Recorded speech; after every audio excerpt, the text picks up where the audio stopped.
Makna iman dengan keesaan Allah itu anta lama, bahwasanya engkau meyakini, annahu, bahwa sesungguhnya Allah itu munfaridun, sendiri, bil mulki, dalam kerajaannya, dalam penguasaannya juga boleh, wa tadbiri, dan dalam pengurusannya, dalam mengelola alam semesta Allah sendiri. Wahidun, yang satu, fi dzatihi, dalam zatnya, dalam zat Allah. Wahidun, yang juga satu, fi sifatihi, dalam sifatnya. Wahidun, yang juga satu, fi af'alihi, dalam af'alnya. Makna gampangnya perbuatan Allah, ya, penciptaan Allah. Wahidun, yang juga satu, fi aqwalihi, dalam berbagai kalam atau qaul atau ucapan-ucapannya Allah. Subhanahu, yang maha suci akannya, wa ta'ala, dan Allah maha luhur. Makanya salah dalam menafsirkan, ya dijatuh ke dalam kekafiran. Terlalu pede dengan pentakwilannya, itu juga bisa bikin dia jatuh kepada kekafiran. Karena punya potensi salah dua-duanya. Loh, kenapa punya potensi salah dua-duanya? Karena manusia itu diberikan akal yang terbatas. Udah gitu doang, simple. Nah, itu gimana? Ya udah begitu. Jadi orang nyembah selain Allah itu bukan baru sekarang, teman-teman, dari dulu. Dari zaman Nabi Adam anak turunnya udah mulai begitu. Nah, di zaman Nabi Nuh itu orang makin banyak kayak gitu. Nabi Nuh sebel, ya udah matiin aja, udah matiin. Akhirnya kan dikasih banjir bandang ya. Singkat cerita Nabi Nuh selamat. Kan itu cuma 70 orang ya yang selamat. Di dalam Quran disebutin zuriyat taman hamal nama anu innahu kana abdan syakur. Itu 70 orang yang di kapalnya Nabi Nuh itu orang soleh semua loh. Iya kan? Orang soleh semua loh. Pertanyaannya kemudian, nah, kenapa sekarang nggak semuanya soleh? Ya ada orang maksiat, ada yang soleh, ada kafir. Kenapa itu? Karena kalau semua muslim, terus Allah nggak bisa nunjukin sifat yang lain. Allah itu kan punya sifat yang firu lima yasha wa yu'adzibu ma yasha. Mengampuni hambanya, mengazab hambanya, ya dong. Mas Wanda soleh, ya kan? Udah soleh, Mbak Dewi soleha, ya kan? Mas Didi soleh, semuanya soleh. Rajin semua, taat, ya kan? Sementara Allah punya sifat ghafur.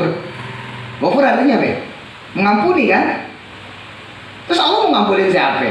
Nganggur, sifat ghafurnya Allah. Paham maksudnya? Nah ini itu. Makanya gak bakal bisa, sampai kiamat gak bakal bisa. Loh, Allah punya sifat ghafur. Tapi gak bisa juga manusia bejat semua, gak bisa. Loh, Allah punya sifat Rahman.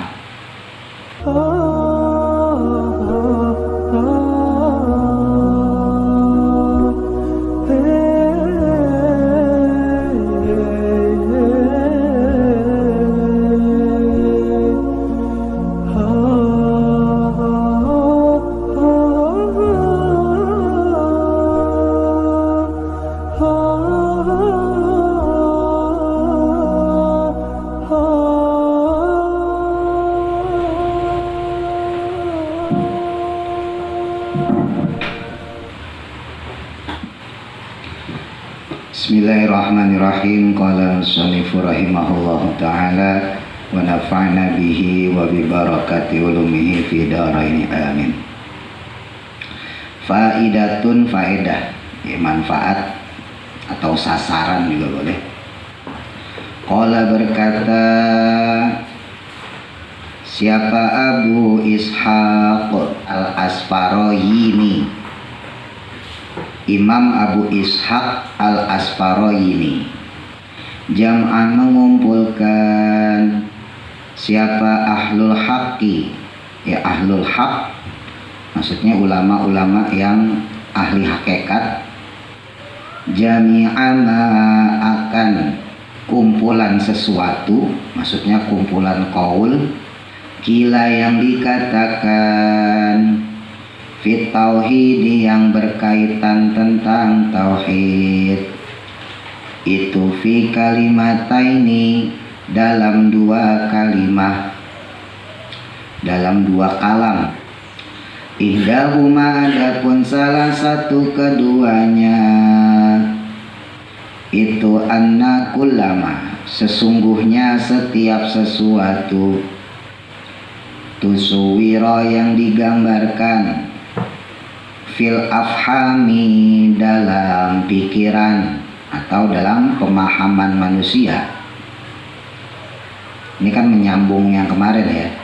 Jadi apapun yang digambarkan oleh pikiran kita, maksudnya tentang Allah, Fallahu ta'ala, maka adapun Allah ta'ala itu bi khilafihi, berbeda dengannya. Asaniyatu, adapun yang kedua itu i'tiqadu, i'tiqad, meyakini, anna dzatahu, bahwa sesungguhnya zatnya Allah itu laisat musyabbihatin, bukanlah sesuatu yang diserupakan, bidzatin, dengan suatu zat, wala mu'attilatan, dan juga tidak terbebas, anis sifati, dari berbagai sifat. Jadi kalau menurut Imam Abu Ishaq Al-Asfaraini, dari pendapatnya para ulama hakikat ya, setidaknya kalau kita membahas tentang Allah ada dua. Yang pertama, bahwa otak kita, pikiran kita, andai kata menggambarkan bagaimana Allah ya, seperti apa Allah, di mana Allah, walaupun nggak boleh ya, pada pembahasan sebelumnya, ini seandainya aja, itu tetap berbeda dengan apa yang aslinya ya. Jadi apa yang kita ketahui tentang Allah ya, apa yang kita gambarkan tentang Allah, itu pasti berbeda dengan aslinya. Terus yang kedua, masalah Allah lagi sebagai Tuhan kita, yaitu meyakini zatnya Allah yang mana tidak bisa diserupakan dengan suatu zat lainnya. Nah, ini yang membedakan Allah dengan makhluk ya. Kemarin sempat kita bahas, Allah itu dalam sifat 20 mukhalafatu lil hawadisi ya, berbeda dengan makhluknya. Makanya sempat saya singgung, di antara paham-paham yang sesat itu ya, selain mujassimah, paham yang menjisimkan Allah ya, menganggap Allah punya tangan, punya kaki dan sebagainya, ada juga paham musyabbihah ya, yang menyerupakan Allah dengan makhluk. Makanya nanti kalau seandainya teman-teman ngaji kitab-kitab yang lebih tebal, misalnya gitu ya, pakai bahasa Indonesianya aja biar teman-teman gampang nalar. Misalnya ada bahasa Allah dengan kekuasaannya menciptakan manusia, misalnya gitu ya. Allah dengan kekuasaannya menciptakan makhluk, Allah dengan kekuasaannya menciptakan langit dan bumi. Itu kalau pakai aspek teologi ya, dari sisi tauhid sebetulnya salah. Bahasa Allah dengan kekuasaannya menciptakan makhluk, Allah dengan kekuasaannya menciptakan langit dan bumi. Secara aspek tauhid sebetulnya salah. Loh, kenapa salah? Karena berarti dengan lafaz tersebut, Allah dengan kekuasaannya, berarti Allah butuh dengan kekuasaannya. Padahal Allah itu nggak butuh sama kekuasaannya. Pusing-pusing deh. Ini bicara tauhid nih, ilmu teologi ya, ilmu filsafat. Ya, jadi kalau aspek tauhid ya, saya nggak bicara aspek syariat nih. Kalau syariat ya nggak masalah, untuk memudahkan nalar ya, untuk memudahkan otak kita mencernanya. Tapi kalau pakai aspek tauhid, Allah ya Allah udah, Allah menciptakan langit dan bumi, udah gitu. Itu yang benar penerjemahannya gitu. Allah menciptakan manusia, Allah menciptakan matahari gitu ya, Allah menciptakan bulan, Allah menciptakan langit, Allah menciptakan bumi, Allah menciptakan manusia, Allah menciptakan hewan, jin dan seterusnya. Udah bahasanya gitu aja, Allah menciptakan. Jadi nggak perlu pakai Allah dengan kekuasaannya. Sebab ketika kita menyebutkan Allah dengan kekuasaannya, berarti Allah itu butuh kekuasaan. Berarti bisa jadi suatu saat nanti Allah nggak punya kekuasaan lagi gitu. Ya sama aja kayak misalnya Mas Wanda dengan kemampuannya berhasil meraih IP tertinggi misalnya gitu. Atau misalnya Uda Ridwan dengan kemampuannya berhasil mengumpulkan 1000 pelanggan misalnya gitu. Ya. Kan berarti kan kita dalam hal ini tergantung dengan kekuasaan itu kan, kemampuan itu kan. Yang mana suatu saat seandainya Mas Wanda lagi capek misalnya, kuliahnya lagi kurang benar, kurang serius misalnya gitu, ternyata IP-nya turun. Kan ada ketergantungan dengan kemampuan itu gitu. Atau udah misalnya tadi mungkin pelanggannya pada nyari barang yang lebih murah misalnya, akhirnya pelanggannya kabur gitu kan. Berarti kan ada sifat ketergantungan antara udah dengan kemampuan itu. Paham maksudnya ya? Nah Allah itu nggak punya sifat ketergantungan gitu. Allah ya Allah udah. Makanya ya ulama-ulama itu udah pasti wali lah. Ulama yang benar ya. Karena cara berpikirnya seperti itu. Kalau kita kan masih pakai lantaran ya. Masih pakai bahasa yang memudahkan kita untuk menalar, gampangnya gitu. Ya. Kalau kita ini orang-orang awam masih pakai bahasa yang memudahkan kita supaya memahami satu literasi itu. Ya contohnya tadi lah, Allah dengan kekuasaannya menciptakan langit dan bumi, misalnya gitu. Padahal kalau secara sisi tauhid salah. Ya Allah menciptakan langit dan bumi ini gitu aja. Nggak perlu pakai dengan kekuasaannya. Paham maksudnya ya? Nah ini bedanya kita ya yang orang awam secara tauhid dengan para ulama. Ya walaupun nggak salah, ya secara tauhid nggak salah orang punya pikiran kayak gitu. Tapi itu menunjukkan levelnya. Oh berarti ini orang levelnya masih di bawah karena cara berpikirnya masih harus menggunakan lantaran. Ya masih harus menggunakan pengkiasan supaya otaknya mudah mencerna. Kalau ulama dia nggak mikir begitu, dia bisa memurnikan, ya bisa memurnikan tauhid pada Allah itu seperti itu. Ya, jangankan mujasimah, ya, jangankan menyerupakan dengan jisim, jangankan musyabihah, menyerupakan dengan sesuatu yang sama dengan Allah. Bahkan sifat-sifat Allah aja dia bisa bebasin. Itu kalau ulama gitu cara pikirnya. Bahkan sifat-sifat Allah aja bisa dia bebasin dari Allah itu sendiri. Ya, kalau yang awam misalnya gitu, ditanya misalnya kayak gitu, Mbak Dewi misalnya, udah apa enggak, seandainya kita ngomong kayak gitu, misalnya saya ngomong gitu, Allah dengan kekuasaannya menciptakan langit dan bumi. Kalau saya nanya misalnya gitu, betul nggak? Pasti jawabannya betul, iya kan? Iya, secara dasar ya kita ngomongnya betul. Padahal secara narasi tulisan ya salah kalau pakai segi tauhid gitu. Nah, ini hebatnya ulama nih ya. Jadi ada dua lah setidaknya. Kalau kita bicara tentang Allah, tentang tauhid, ya satu bahwa apa yang digambarkan oleh otak kita, oleh pemikiran kita itu pasti salah, pasti nggak sesuai dengan apa yang aslinya. Nah itu yang pertama. Yang kedua, bahwa ketika kita bicara tentang Allah, maka wajib bagi kita untuk meyakini bahwa zat Allah itu berbeda dengan suatu zat lainnya. Ya, kemarin sempat saya singgung, jangan kita maknai zat itu seperti zat bahasa Indonesia ya. Kalau zatnya bahasa Indonesia ya elemen, ya sel-sel gitu ya, partikel-partikel. Nah itu zat secara bahasa Indonesia. Tapi kalau zat secara bahasa Arab bukan ya. Zat secara bahasa Arab itu lebih kepada kepemilikan ya. Makanya di Quran tuh ada zatis sudur ya, pemilik kelapangan, maksudnya pemilik dada yang lapang, keluasan dan sebagainya. Terus waqad akada dan sungguh telah menguatkan galika akan hal tersebut. Maksudnya kedua pendapat tadi yang dipegang sama ulama hakikat subhanahu wa ta'ala, yaitu Allah subhanahu wa ta'ala. Allah menguatkan biqaulihi dengan ucapannya, dengan firmannya Allah. Ini ayat surat yang jadi jagoan kita ya. Walam yakul lahu kufuwan ahad. Walam yakun dan tidak ada lahu baginya, bagi Allah, kufuwan yang sama, siapa ahadun sesuatu pun, baik yang bernyawa maupun yang tidak bernyawa.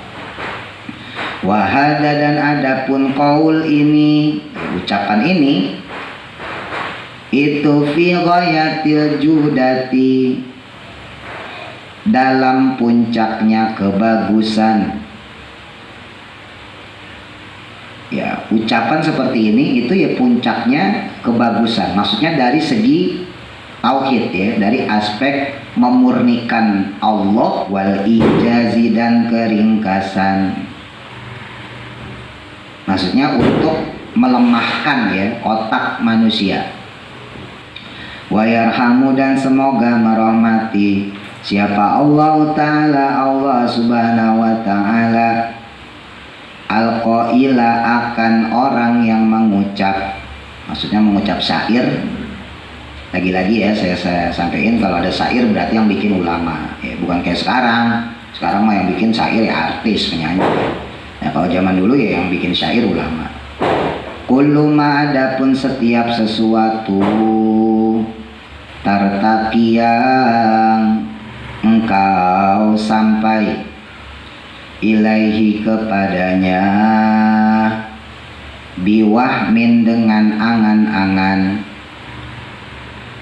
min jalalin berupa ya maksudnya tentang keagungan, ya, keagungan Allah tentunya, wa kudratin dan kudrohnya, kekuasaan Allah, wasanain dan pujian,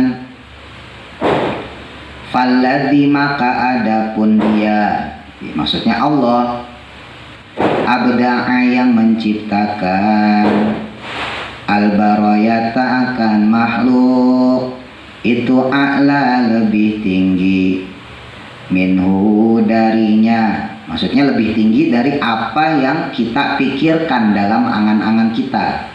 Rujuknya yang atas tuh, tartaki ilaihi biwahmin. Subhana, maha suci Allah, dan juga Allah maha suci. Mubdi'ul asya'i yang menciptakan berbagai sesuatu, atau yang menciptakan berbagai perkara. Kan manusia itu kan diberikan akal ya, diberikan otak, diberikan pemahaman. Itu tetap nggak bisa menjangkau jalalnya Allah ya, keagungan Allah, nggak bisa menjangkau kudrohnya Allah, kekuasaan Allah. Nah, makanya tadi disebutin kalau di surah Al-Ikhlas, walam yakul lahu kufuwan ahad ya, bahwa Allah itu tidak sama dengan sesuatu pun, karena manusia itu sebagai makhluk yang terbatas ya, yes, kita itu butuh sesuatu yang menjadi acuan. Emang kita ditakdirin seperti itu. Makanya adanya pemurnian tauhid ini adalah supaya jangan sampai manusia itu dengan keterbatasannya untuk berpikir, dengan keterbatasannya untuk mengakali, memahami, ya, memikirkan dan sebagainya, itu jangan sampai kemudian menyamakan Allah gitu dengan sesuatu.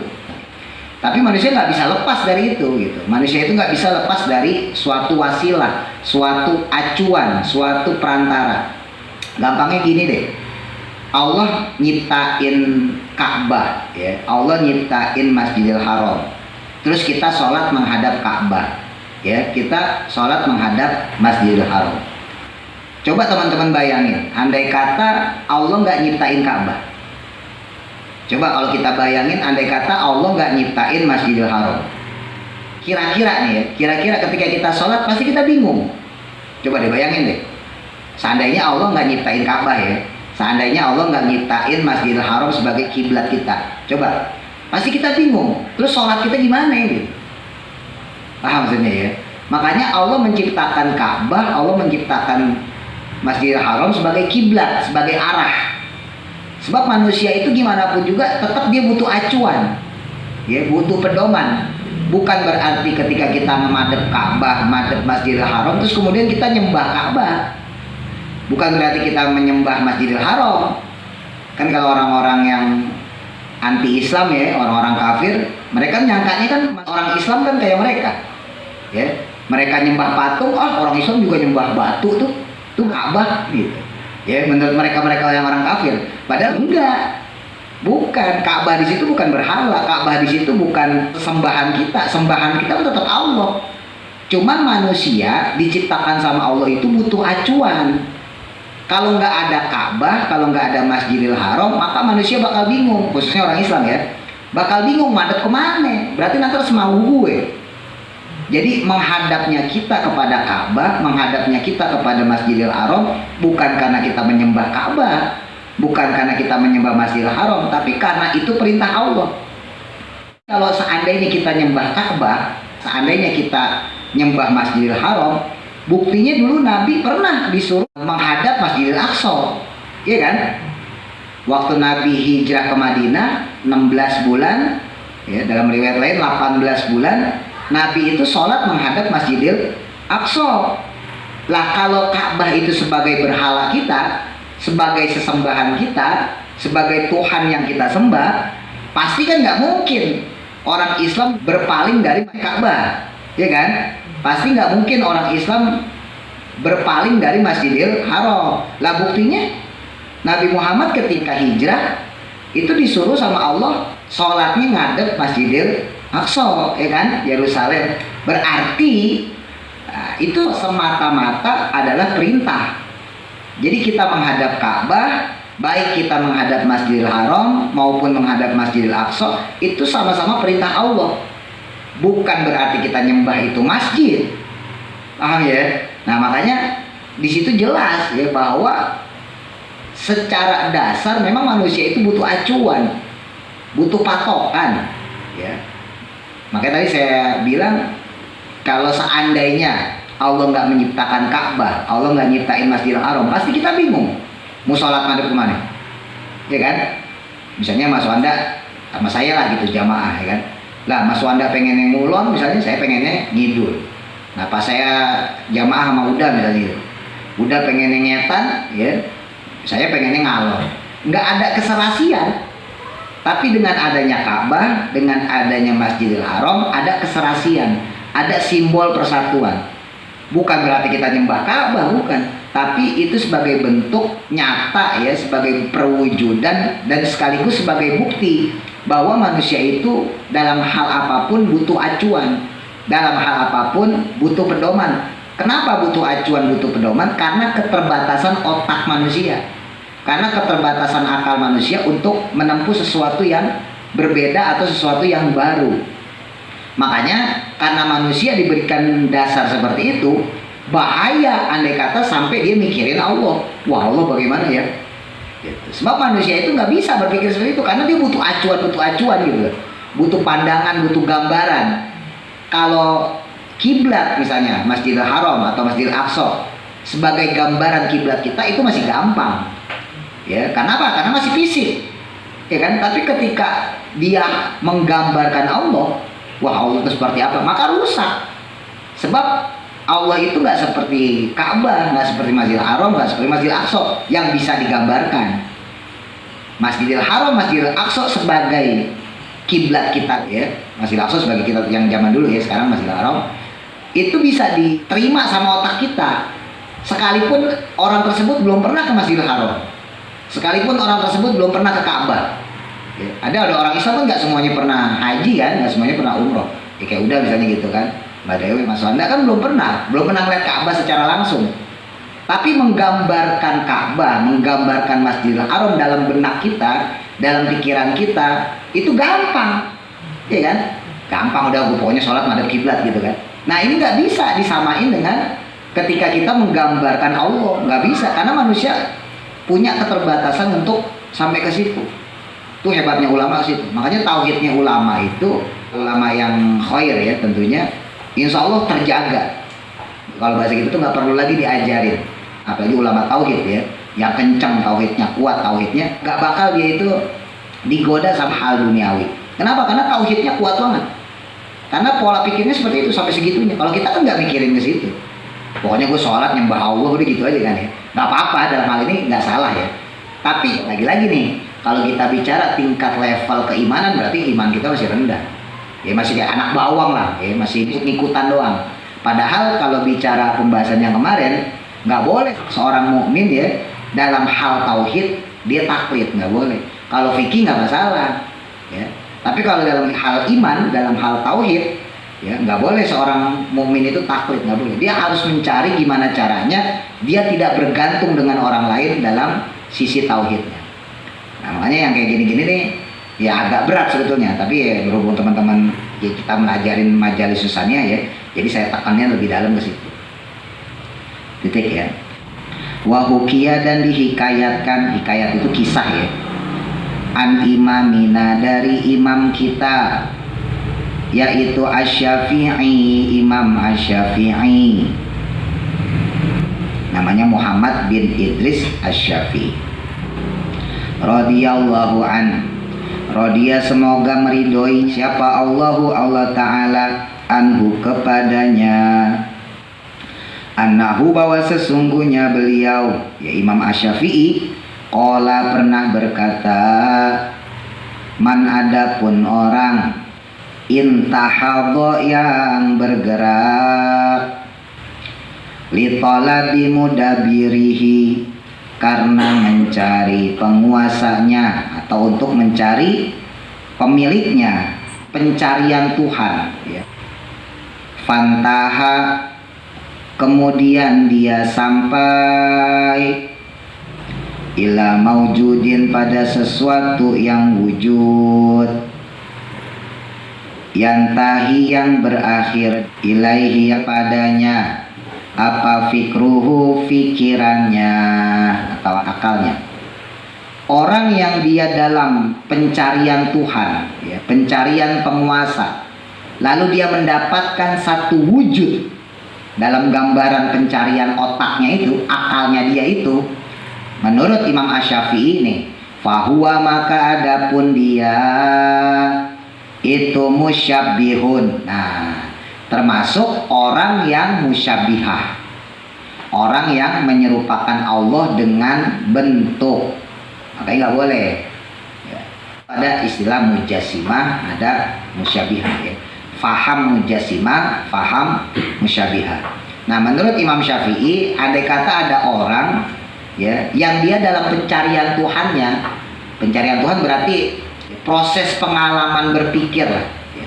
Proses pengalaman berpikir dalam mencari kebenaran agama.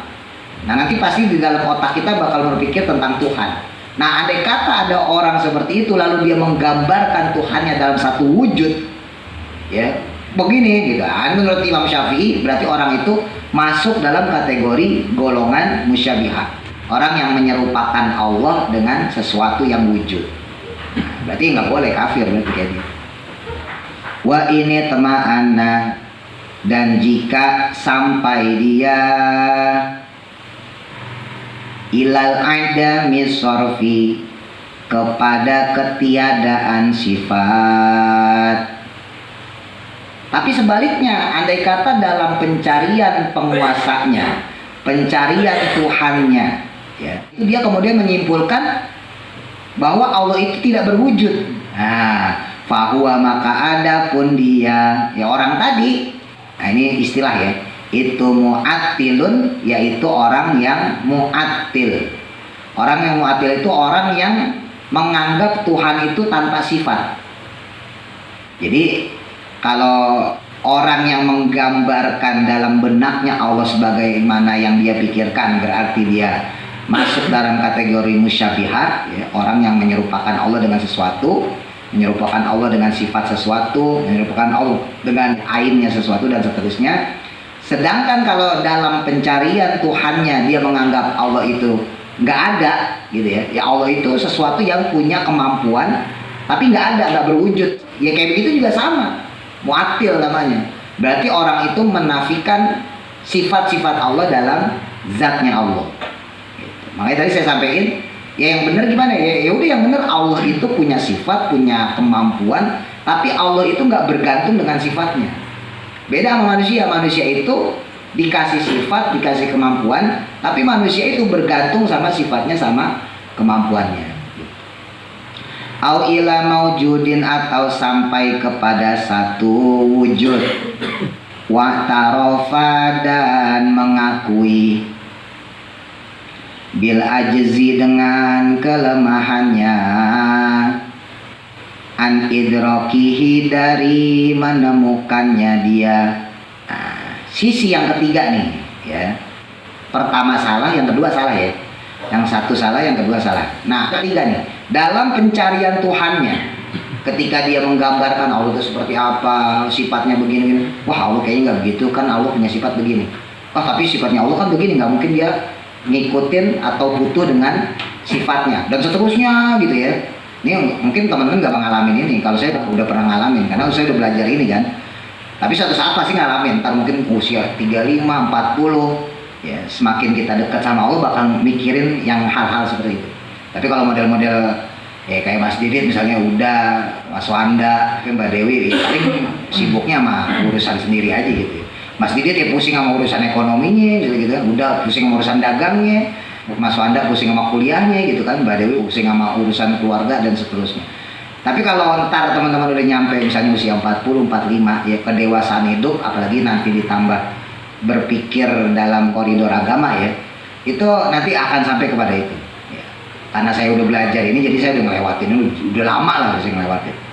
Nah, dalam pencarian Tuhan itu, ya, apabila seseorang sampai pada kelemahan dia dalam menemukan Allah yang digambarkan tadi oleh otaknya, ya, oleh akalnya, baik sifat Allah maupun zat Allah. Nah, ini yang kategori ketiga. Fahuwa maka adapun dia itu muwahhidun, orang yang bertauhid. Nah, justru orang yang kayak gitu berarti orang itu bertauhid. Berarti tauhidnya benar. Ya.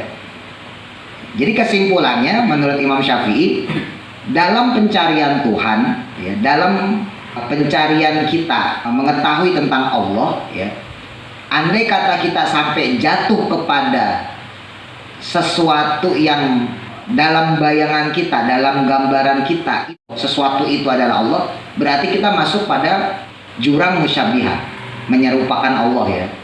Tapi sebaliknya, andai kata kita nggak mengatakan sesuatu itu bukan Allah, justru kita mu'attil. Paham maksudnya ya? Nah, orang yang muwahhid, orang yang bertauhid itu ada di tengah-tengah.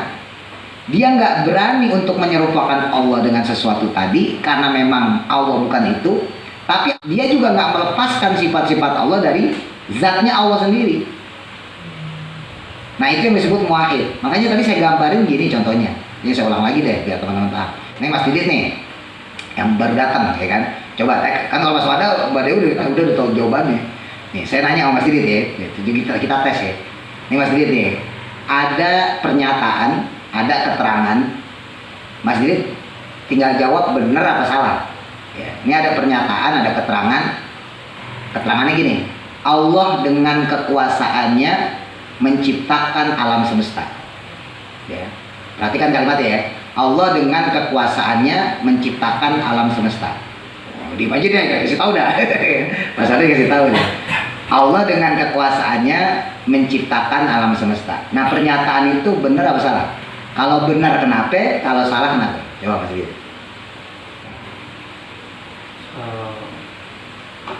Kalau saya pilih lebih salah. Kenapa salah? Karena Allah berkuasa atau nggak berkuasa, dia bisa menciptakan semuanya. Allah, walaupun Allah tidak berkuasa, karena dia punya kekuatan dan kemampuan untuk menciptakan. berarti Allah bisa nggak berkuasa? Kan tadi walaupun Allah nggak berkuasa, Allah bisa menciptakan. Berarti bisa dong Allah nggak berkuasa. Ya, pusing-pusing. Tadi kan masih udah gitu ya kan? Kalaupun Allah nggak berkuasa, Allah bisa menciptakan. Oh, berarti jawabannya Allah tidak butuh kekuasaan untuk bisa menciptakan apa semuanya itu. Nah, iya. Jadi kalau bicara kudrohnya Allah, kekuasaan Allah, ya itu hanya bagian sifat zatnya Allah aja. Tapi Allah sendiri nggak butuh dengan kudroh itu, gitu. Allah itu nggak butuh dengan sifat itu. Makanya ntar kalau teman-teman ngaji tafsir yang misalnya tafsir Imam Qurtubi ya, kan sering kita dengar tuh, misalnya kayak di surah Yasin, faqala lahu kun fayakun. Innama amruhu idza arada syai'an ayyaqula lahu kun fayakun. Benar ya? Ketika Allah menciptakan sesuatu, Allah kemudian cukup mengucap kun, ya kan? Fayakunu, maka jadilah dia. Kalau di kitab-kitab tafsir yang lebih itu, misalnya kitab tafsir Imam Al-Qurtubi ya, itu kun di situ hanya majas saja, hanya kias saja. Aslinya Allah nggak perlu mengucap kun. Cuman manusia itu nggak bisa nerima sesuatu yang tiba-tiba langsung jadi gitu. Makanya Allah ngasih lantaran kun fayakun. Allah mengucap kun, maka fayakunu jadilah. Kun kan jadilah ya. Diambil dari kata karena yakunu kaunan. Filamarnya kan kun. Nah, fayakunu maka jadilah dia. Itu kalau di tafsir Al-Qurtubi, itu Imam Al-Qurtubi bilang bahwa pada hakikatnya, kalau bicara hakikat, Allah nggak mengucap kun. Sebab kalau Allah mengucap kun berarti Allah butuh sama ucapan kun. Ya kan? Berarti kalau Allah nggak mengucap kun nggak jadi. Paham jadi ya? Tapi untuk memudahkan manusia menalar bagaimana Allah menciptakan sesuatu, maka butuhnya manusia terhadap lantaran tadi, sesuatu tadi ya, maka Allah menggambarkan dengan kun. Sama tadi saya contohin kayak Ka'bah ya. Nah, karena manusia butuh sesuatu sebagai acuan, sebagai simbol, maka Allah menciptakan Ka'bah.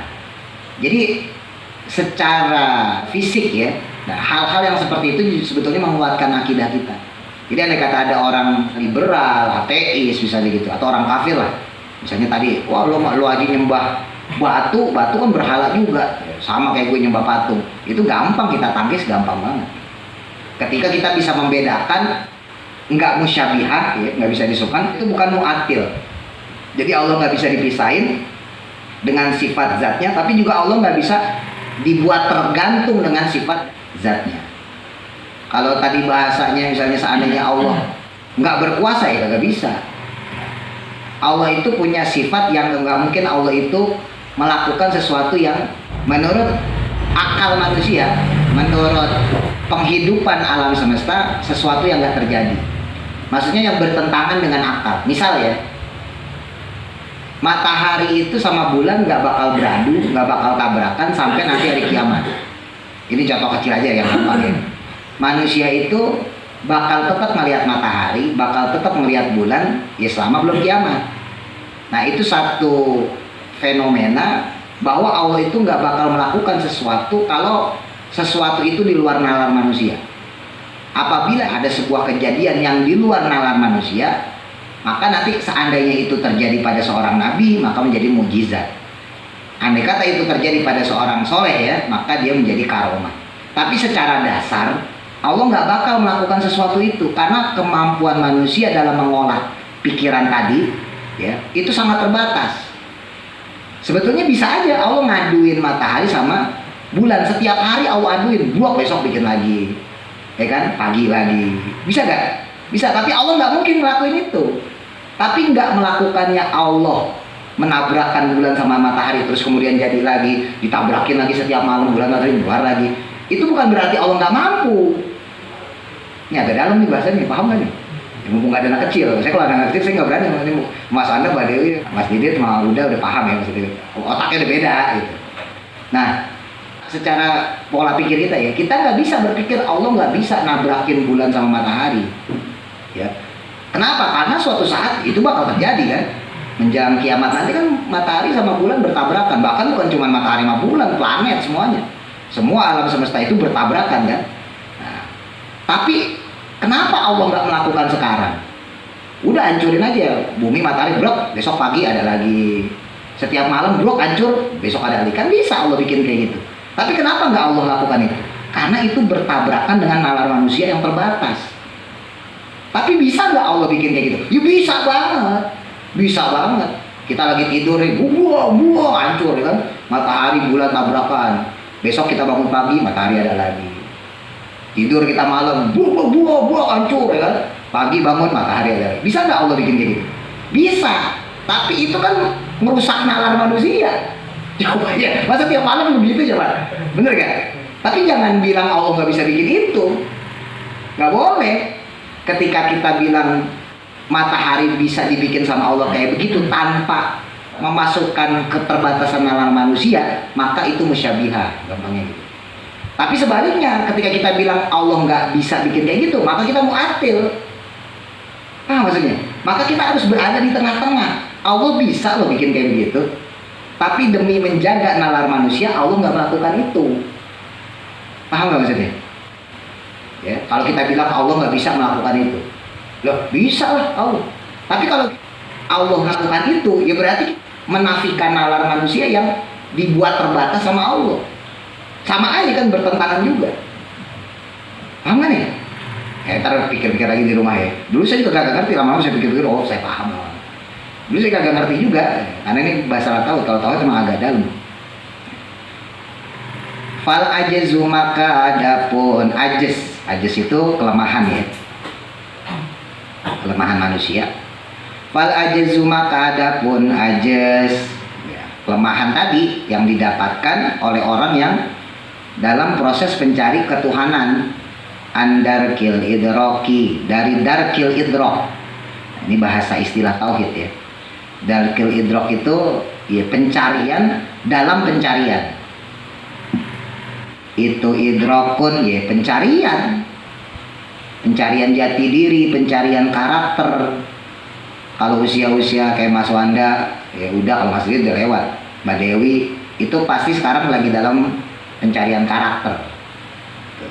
Nah itu nanti setelah pencarian karakter diri ya, karakter diri maksudnya, bukan karakter manusia, karakter diri. Ini gue kayak gimana sih gue? Ini gue orangnya kayak gimana sih? Oh gue pemarah ya, oh gue gengsian ya. Nah itu kan lagi dalam pencarian karakter diri ya. Setiap manusia itu pasti merasakan proses itu maksudnya. Tapi usia berapa kan tuh beda-beda. Kalau orang yang makin dewasa ya usia-usia 20 dia udah dapat karakter itu. Tapi kalau umumnya orang biasanya umur 25. Ya dari 20 ke 25 dia dalam pencarian karakter itu. Makanya kayak Mas Didit udah lewat, saya udah lewat. Orang kalau udah nikah itu cepat dapat pencarian karakter. Tapi bukan berarti orang yang belum nikah belum bisa mendapatkan karakter diri ya, bisa juga. Saya udah dapetin karakter diri sebelum nikah. Ya jadi semuanya itu kembali kepada proses pengalaman hidup.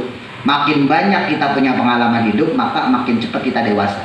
Ya. Makin banyak kita dapat pengalaman hidup, maka proses kedewasaan itu bergerak dengan cepat. Penemuan karakter, penemuan jati diri kita itu juga lebih cepat. Saya sendiri ngerasa saya umur 20 udah dapet itu, tapi nggak sempurna. Saya mulai ajak itu, mulai istilahnya benar-benar pakem lah gitu ya, itu ketika usia 25. Tapi sebelumnya saya udah ngerasain, oh saya begini, oh gue orangnya begini, oh gue punya penyakit di sini nih, oh gue punya kelemahan di sini, oh gue punya kelebihan di sini. Nah kalau usia umum ya memang antara umur 20 sampai 25 itu biasa gitu.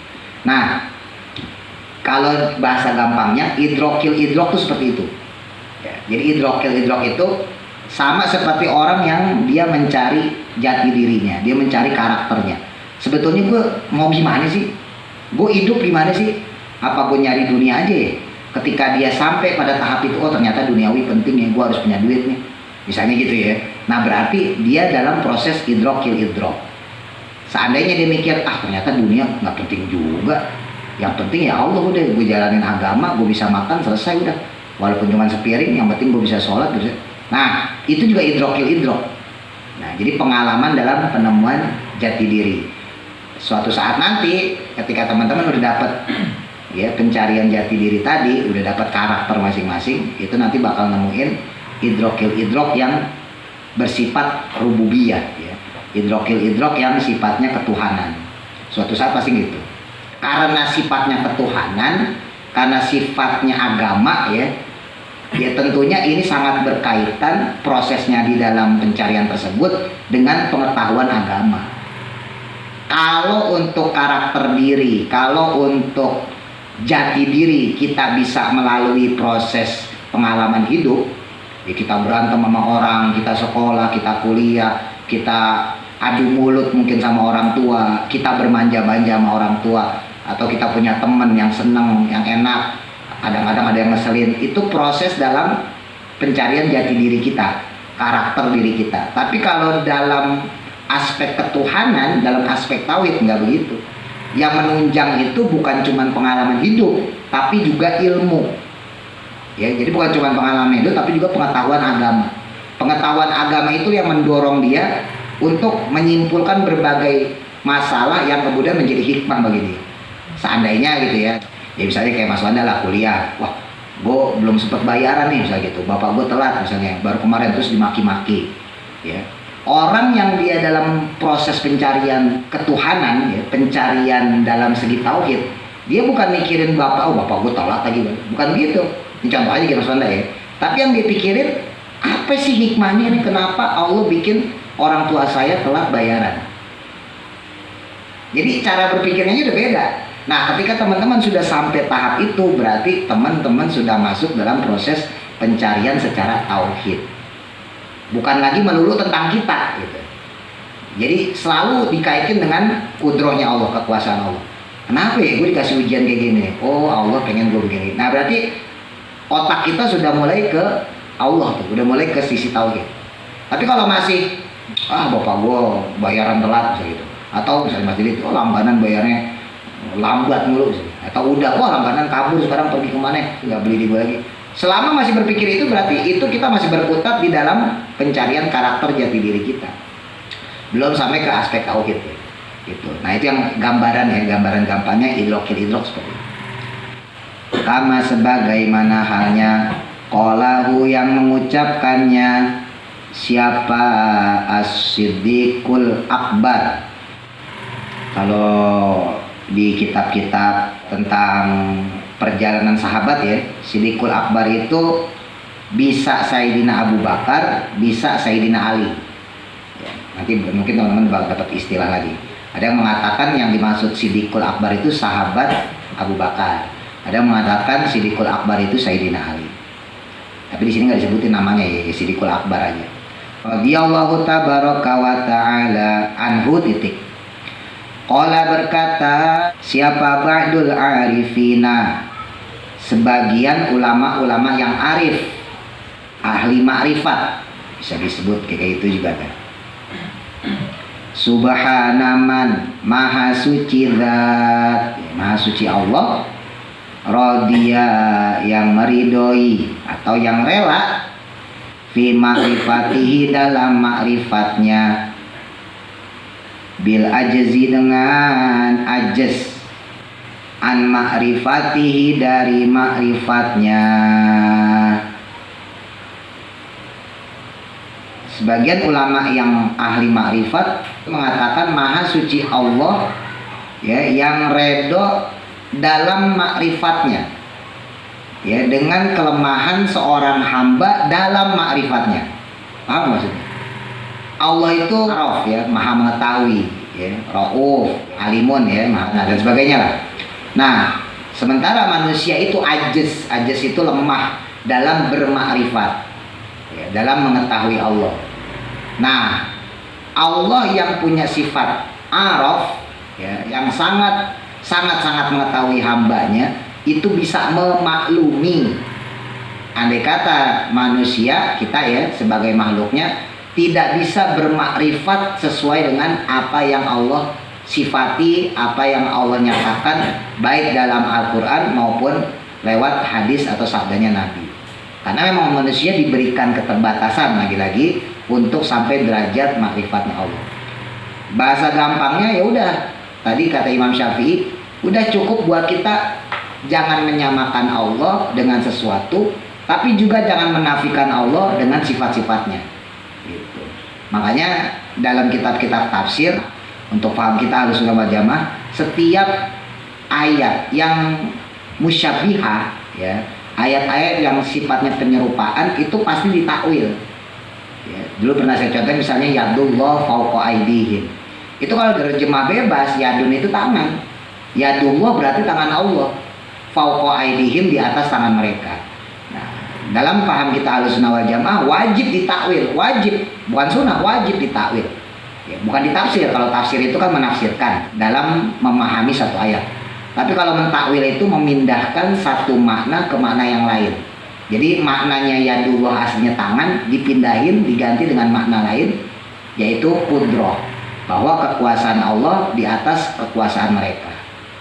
Dulu pernah saya contohin Ar-Rahmanu 'alal arsy istawa gitu ya. Ar-Rahman adapun Allah yang Maha Rahman, alal arsy atas arsy, istawa itu artinya bersemayam, bertempat. Ditakwil sama ulama, istawa itu adalah ay al-qudroh. Nah sama kayak yadun tadi, bahwa Allah itu menguasai.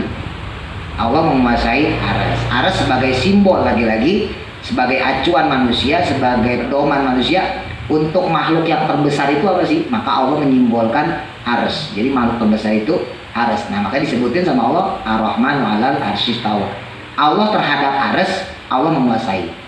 Jadi nggak diterjemahkan bersemayam, nggak diterjemahkan bertempat.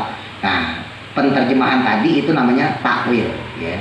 Nah makanya wajib buat manusia itu mentakwilkan seperti ayat-ayat musyabihah.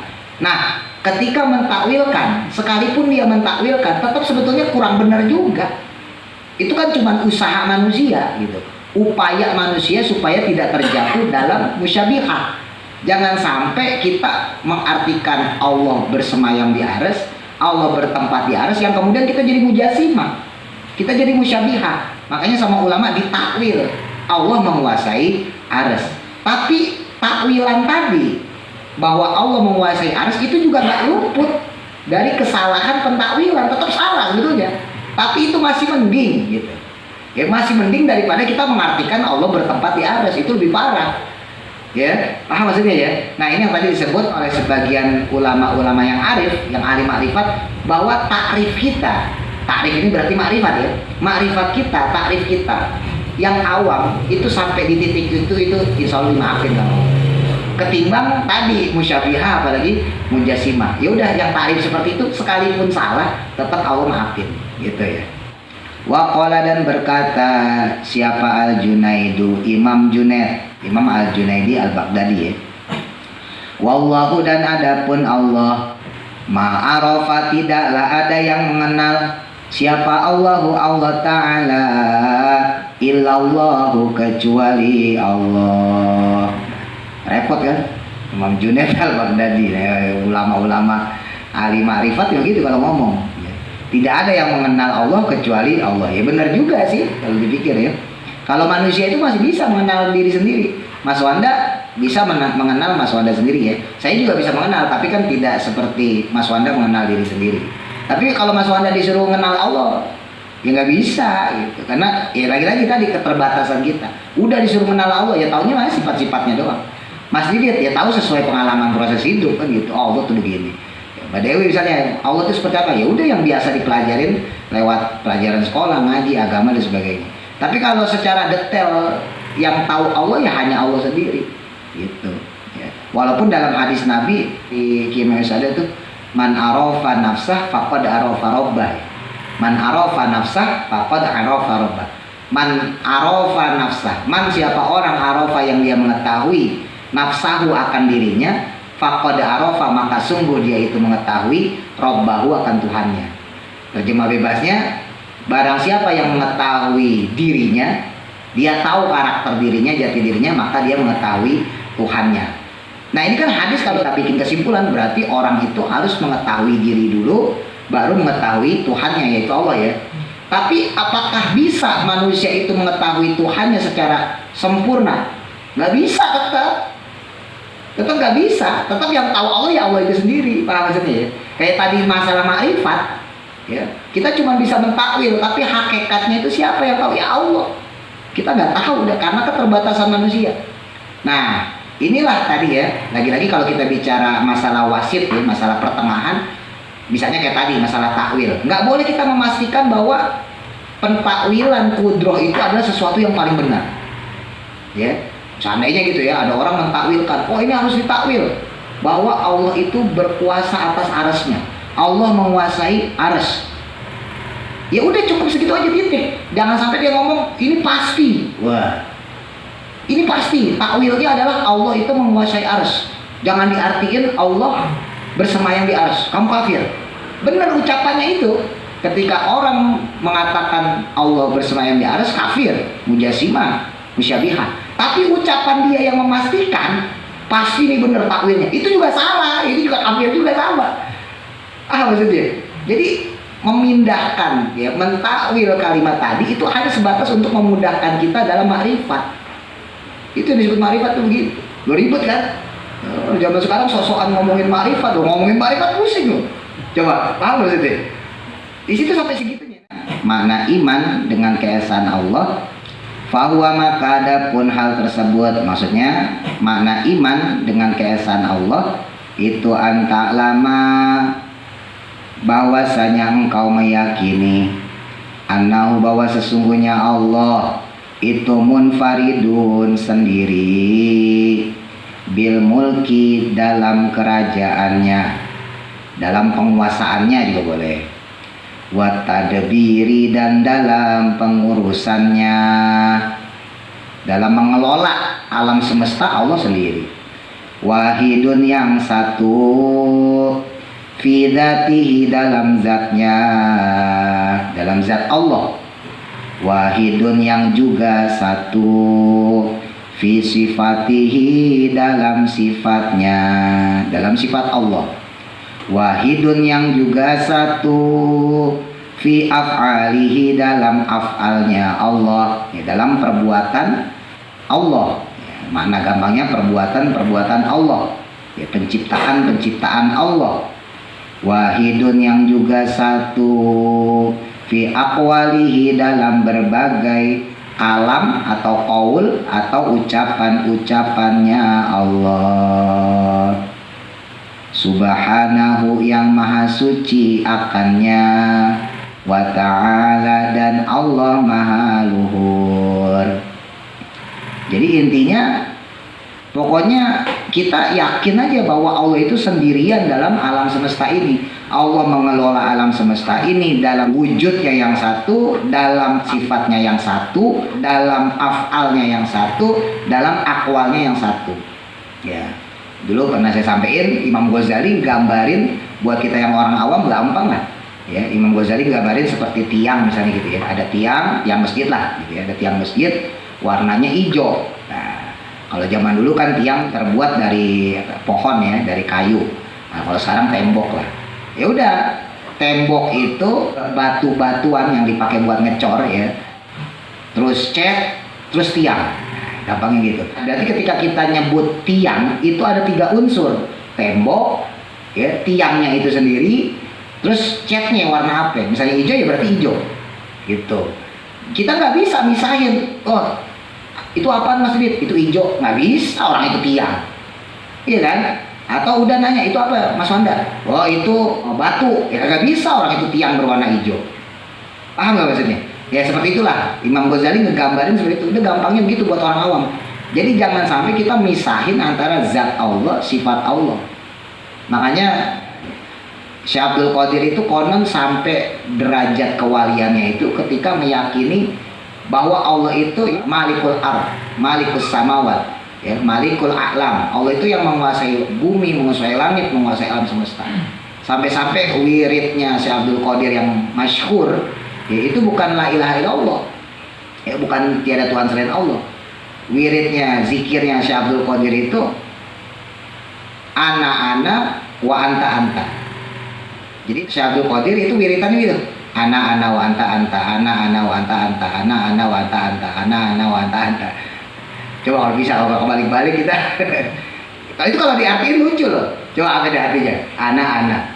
Saya, wa anta, dan engkau. Maksudnya Allah ya, anta gitu. Ya Allah, saya, engkau. Saya, engkau. Saya gitu. Dalam satu riwayat lagi, ana wahidun fil ardi wa anta wahidun fis samawat. Ya, jadi dalam riwayat lain zikirnya wiridan Syekh Abdul Qadir gitu. Ana wahidun fil ard wa anta wahidun fis sama. Jadi saya sendiri di muka bumi, engkau sendiri di langit.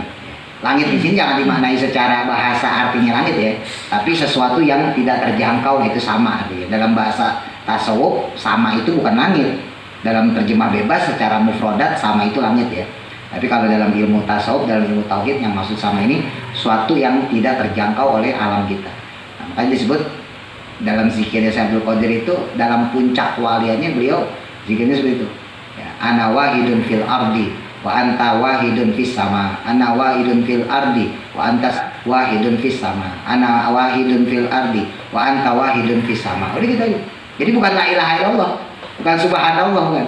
Tapi ucapannya gitu, saya sendirian di bumi, engkau sendirian di langit gitu. Saya sendirian di bumi, engkau sendirian di langit. Saya sendirian gitu terus gitu.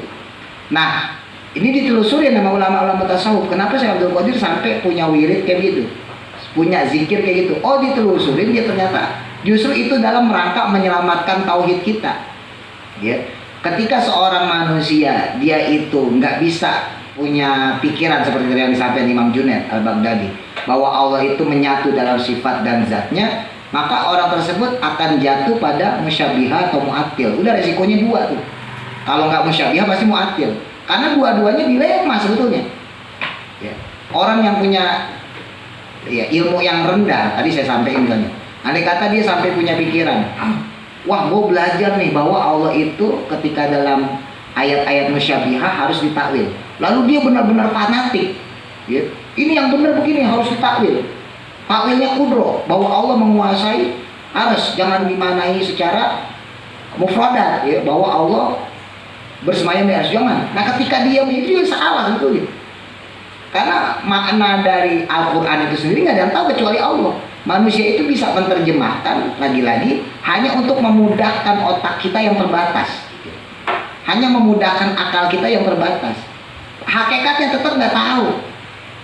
Tetap hakikatnya nggak tahu maknanya seperti apa. Makanya salah dalam menafsirkan, ya dia jatuh ke dalam kekafiran. Terlalu pede dengan pentakwilannya itu juga bisa bikin dia jatuh kepada kekafiran. Karena punya potensi salah dua-duanya. Loh, kenapa punya potensi salah dua-duanya? Karena lagi-lagi manusia itu diberikan akal yang terbatas. Udah gitu, simple. Nah terus gimana? Ya udah begitu aja udah. Hidup jalanin gitu ya. Lagi susah ya sabar, kalau dapat kesenangan bersyukur, udah gitu aja, terus kembaliin ke Allah. Intinya jangan sampai kita terjerembab ya, otak kita jangan sampai terjatuh dalam paham-paham yang tadi musyabihah atau mu'attil. Karena dua-duanya tetap dilema. Orang awam tuh gak bakal bisa lepas dari itu deh, benar. Ya kayak tadi deh, misalnya Mas Didi kan saya tanya, ada pernyataan, ya udah sempat denger sih dia deh, jadi bisa jawab deh. Allah dengan kekuasaannya menciptakan alam semesta. Nah kan bahasa secara mufradat benar, tapi secara hakikat kan salah ya. Karena berarti Allah butuh dengan kekuasaannya. Tapi ketika Mas Didi salah ngomong, Allah kan nggak butuh sama kuasa. Jadi kalaupun Allah nggak berkuasa, Allah bisa menciptakan sesuatu. Nah itu aja berarti kan udah jatuh gitu kan ya. Iya kan? Kita mau ngomong berkuasa, masa Allah butuh kekuasaan? Tapi kalau kita ngomong Allah tanpa kuasanya pun bisa menciptakan, berarti Allah nggak punya kuasa dong. Loh, pusing kan? Bener gak? Paham maksudnya? Paham ya dengan kepusingan ini ya? Paham ya maksudnya ya? Kita ngomong Allah dengan kuasanya, berarti Allah butuh kuasa, butuh kemampuan. Tapi kalau kita bilang Allah tanpa kekuasaan, nggak berarti Allah malah lemah dong. Iya kan? Makanya gimana ya? Ya udah, Allah mampu melakukan sesuatu, dan kekuasaan itu melekat pada Allah, baik dalam Allah menciptakan sesuatu ataupun tidak menciptakan sesuatu. Nggak ngaruh. Makanya sifat jaiznya ya Allah itu tarku mumkinin kafilihi. Jadi Allah itu bisa meninggalkan sesuatu yang Allah mau sebagaimana Allah mau melakukannya. Tadi saya beri contoh ekstrimnya gitu. Allah bisa aja bumi, matahari, ya, bulan diaduin, blok besok jadiin lagi. Manusia atau bangun. Tapi kan manusia nggak bisa nalar seperti itu. Malah nanti bersinggungan sama sifat-sifat jaiznya Allah tadi itu. Makanya dulu ketika Nabi Nuh ya, Nabi Nuh alaihissalam, Nabi Nuh itu kan Rasul pertama ya. Kalau Nabi ya Nabi Adam, Nabi Adam Idris. Rasul pertamanya kan Nabi Nuh. Nabi Nuh itu kan kenapa sampai doa kepada Allah, ya Allah matiin aja nih orang-orang deh yang gak beriman. Kan saking sebelnya Nabi Nuh ngelihat kemunkaran saat itu, ya kan. Dari zaman Nabi Adam itu kan anak turunnya kan ada yang durhaka, ada yang malah nyembah patung, nyembah burung, kan itu udah terjadi. Jadi orang nyembah selain Allah itu bukan baru sekarang teman-teman, dari dulu. Dari zaman Nabi Adam anak turunnya udah mulai begitu. Nah di zaman Nabi Nuh itu orang makin banyak kayak gitu. Nabi Nuh sebel. Nabi Nuh sebel, ya udah matiin aja deh, matiin. Akhirnya kan dikasih banjir bandang ya. Singkat cerita Nabi Nuh selamat. Kan itu cuma 70 orang ya yang selamat. Itu 70 orang yang di kapalnya Nabi Nuh itu orang soleh semua loh. Iya kan? Orang soleh semua loh. Pertanyaannya kemudian, nah kenapa sekarang nggak semuanya soleh? Ayo. Kan kalau kita pikir saja logika ini, kan Nabi Nuh pengen nyelamatin manusia ya, supaya jadi orang yang soleh semua. Dari zaman Nabi Nuh 4.000 atau 5.000 tahun sebelum Masehi, itu Nabi Nuh pengen manusia itu semuanya soleh. Tapi kenapa sekarang manusia tetap aja walaupun kita lahir dari orang-orang soleh di zaman Nabi Nuh? Ya, dalam Quran disebutin zuriyatan man hamalna ma'anu innahu kana abdan syakura. Lah, kenapa kok sekarang kita ya ada orang maksiat, ada yang soleh, ada kafir? Kenapa coba? Coba bahasa gampang jawabnya gimana kalau Mas Didi? Udah sama Mas Wanda. Bahasa gampang ngejawab pertanyaan misal kayak gitu.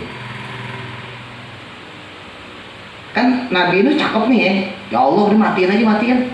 Udah kita bikin kehidupan baru lah supaya nyembah engkau semua. Kan gitu.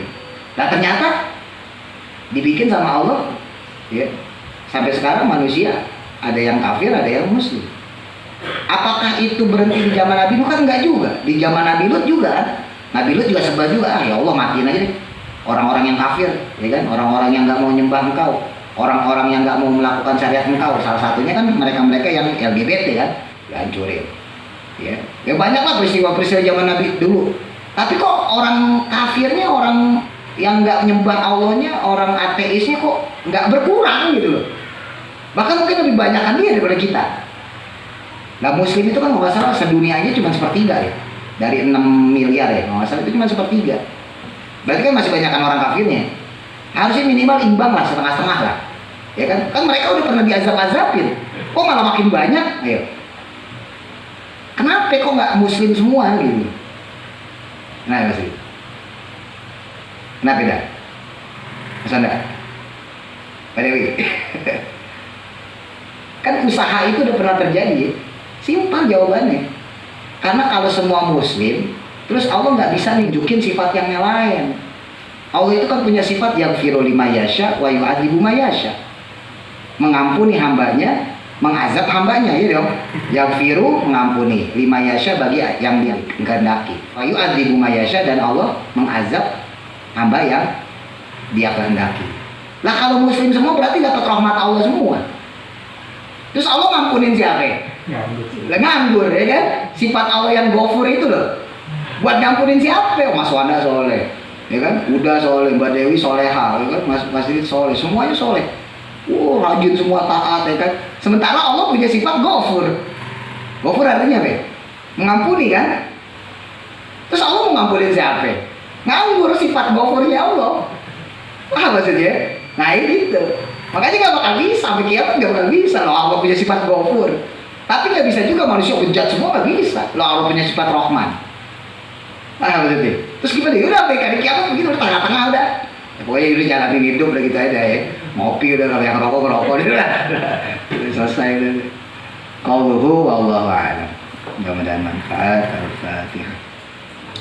A'udzu billahi minasyaitonir rajim. Bismillahirrahmanirrahim.